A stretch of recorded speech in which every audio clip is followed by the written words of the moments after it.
Welcome to YouTube channel कानूनी व चर्चाई खास। तो आज कानून की बात होगी, कानूनी चर्चा होगी।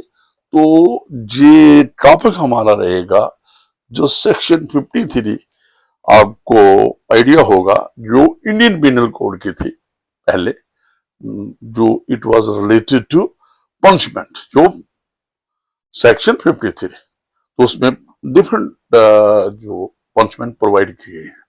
तो अब corresponding section you will find in section 4 of BNS, भारतीय न्याय संहिता 2023, जो 1 जुलाई 2024 को जो एनफोर्स हुआ था बीएनएस।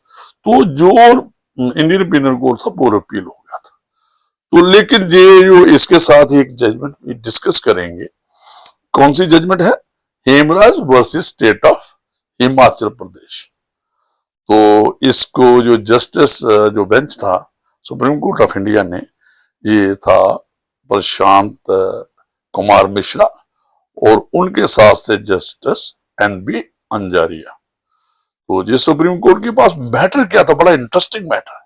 एक लॉ पॉइंट अवॉल्व हुआ, आप कह सकते हो, और रिलेटिंग टू कि पनिशमेंट जो आप सेक्शन 4 में है बीएनएस में, या सेक्शन 53 आईपीएस के थी पहले, आईपीसी के, तो ये कैसे रेगुलेट होगी?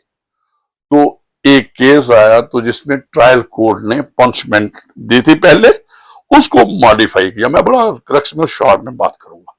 तो हाईबल हाई कोर्ट ने क्या ऑर्डर किया उस सेंटेंस को? तो ये एक एनडीपीएस का केस था। सेक्शन 25 और सेक्शन 29 में ये उसको अक्यूज को, कन्विक्ट को जे इम्प्रिजनमेंट भी दी थी और उसके साथ फाइन भी किया था। तो जो ऑर्डर है इम्प्यून्ड, और हाई कोर्ट ने क्या किया, जो सेंटेंस थी मॉडिफाई की। जो सेंटेंस पार्ट था कन्विक्शन अपहेल्ड, लेकिन सेंटेंस पार्ट था उसको मॉडिफाई किया। क्या मॉडिफाई किया? मैं थोड़ा पढ़ देता हूं। High court modified the appellant's sentence to 10 years rigorous imprisonment from 12 years। तो पहले ट्रायल कोर्ट ने 12 years दी थी, उसकी जगह 10 years थी। और साथ में क्या था?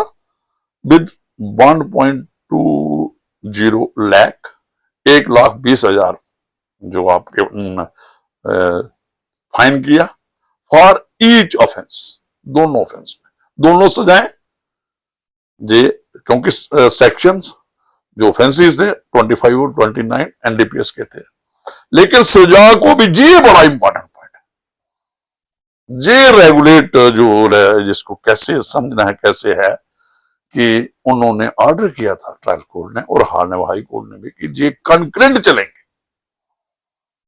तो अगर कंकरेंट चलेंगी ये दोनों सजाएं, तो अगर फाइन हो जाता है, फाइन जो नहीं डिपॉजिट कराते, फाइन भी है 1.2 लाख जो है 1,20,000, दोनों केस में अलग अलग है, इंडिपेंडेंट है। 10,000 की 10 साल की पनिशमेंट है, इम्प्रिजनमेंट है, और उसके साथ ही कितना है, जे 1.20 लाख की आपके पास फाइन है।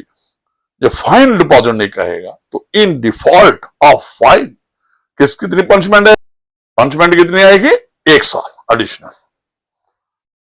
इन default of payment of fine the appellants has to undergo imprisonment for 1 year in addition to 10 years। ये सुप्रीम कोर्ट हाई कोर्ट का ऑर्डर था। तो अब क्या हुआ कि 11 years।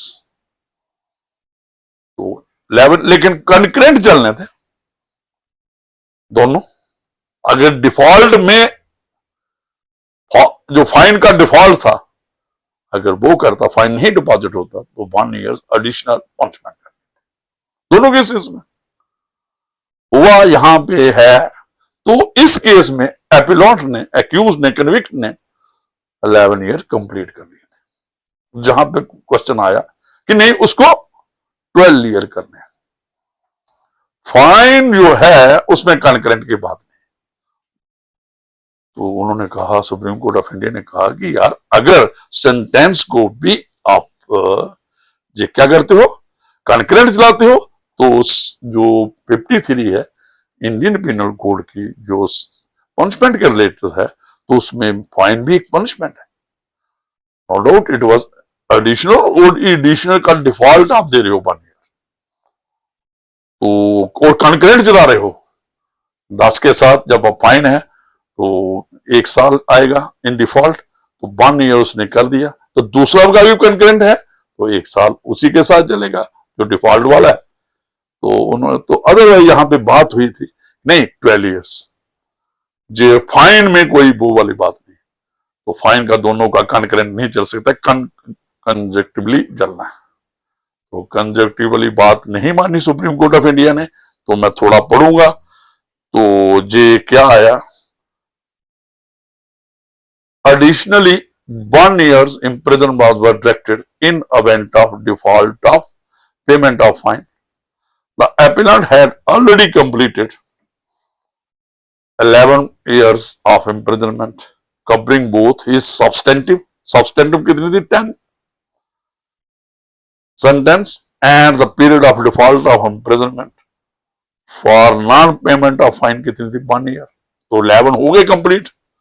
तो यहां पे आगे बात आई, तो उन्होंने कहा इन द लाइट ऑफ जो फाइंडिंग आई है जो सुप्रीम कोर्ट की, उन्होंने कहा ये पार्शियली अलो की गई, ये जो सुप्रीम कोर्ट के पास मैटर था, बाकी तो कन्विक्शन वहीं रही। तो जे वाला की जो अंडरग्राउंड गो की है उसने 11 ईयर्स, वही बनती है, ये कंकरेंट चलेगी जो इन डिफॉल्ट ऑफ फाइन की जो इम्प्रिजनमेंट है, ये कंजक्टिवली नहीं चलेगी, क्योंकि ये भी पार्ट है उस सेंटेंस का। तो 12 ईयर नहीं, जो प्रोसिक्यूशन या स्टेट कह रही थी, तो वैसा नहीं है। फिर ये मैटर, तो जे इसमें जे क्लैरिटी हुई, तो वही इंपॉर्टेंट जजमेंट है। और जनरली जो एक जे डिफॉल्ट की जो फाइन के डिफॉल्ट में जो इम्प्रिजनमेंट है, ये सेपरेटली रेगुलेट होनी चाहिए। इसमें कि अगर एक का फाइन नहीं देते तो उसको कंजक्टिवली चलना चाहिए। अगर 1.2 लाख जो उसने जमा करवाने थे नहीं करवाए, डिपॉजिट नहीं करवाया फाइन, तो 1 साल उसका है।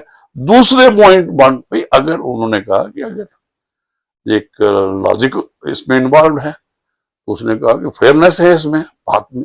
उन्होंने कहा कि अगर कंकरेंट आप सब्सटेंटिव सेंटेंस दे सकते हो जो 10 ईयर्स, तो फिर कंकरेंट अगर दोनों सेंटेंस को जो सेक्शन 25 और 26 में हुई थी, तो बाई नॉट जो दोनों के फाइन, तो जे अपहेल्ड, जे एक सुप्रीम कोर्ट ऑफ इंडिया ने दिया कि ये कंकरेंट चलेगी। तो एक जुडिशियल प्रेसिडेंट, एक जो इस केस की जो हेमराज वाला केस है, एक रेशियो डेस्टिनी जो होगी इन default of payment of fine, ये कंकरेंटली चलेगी अगर सब्सटेंटिव सेंटेंस भी अगर ऐसा ऑर्डर किया रिलेटिंग टू सब्सटेंस सेंटेंस के रिलेटेड, तो फाइन भी जो डिफॉल्ट में हुआ वो भी कंकरेंटली समझा जाएगा, ना कि जो एक प्लीड किया जहां पे बात की कि वो कंजक्टिवली होना चाहिए, इस प्ली को नहीं मानना, ओवर रूल किया। तो ये एक नई बात है। और ये मैंने लॉ पॉइंट अपना अपने जो फेसबुक पे डाला था, सभी जो मेरे जो फॉलो करते हैं फेसबुक को, जहाँ यूट्यूब पे, मैंने उनको कहा कि इसका आंसर दो, तो कुछ लोगों ने आंसर दिया, तो मैंने कहा रेफर करो सुप्रीम कोर्ट की जजमेंट। तो मैं ये खुद मैंने एक ऑप्ट किया अभी कि मैं इस पे बात करूंगा और रिकॉर्ड करेंगे एपिसोड। और एक तब लीगल एजुकेशन के लिए जो हमारे लॉ स्टूडेंट्स हैं, लॉ इंटर्न्स हैं, जो हमारे जजेस हैं, मैजिस्ट्रेट्स हैं, जहाँ जो भी लॉ फैकल्टी के लोग हैं, जहाँ लिटिगेशन में जो हमारे एडवोकेट्स हैं, और जनरल पब्लिक अवेयरनेस के लिए मैंने ये आज का एपिसोड रिकॉर्ड किया। और काफी आज के लिए मुझे दीजिए इजाजत। Thank you.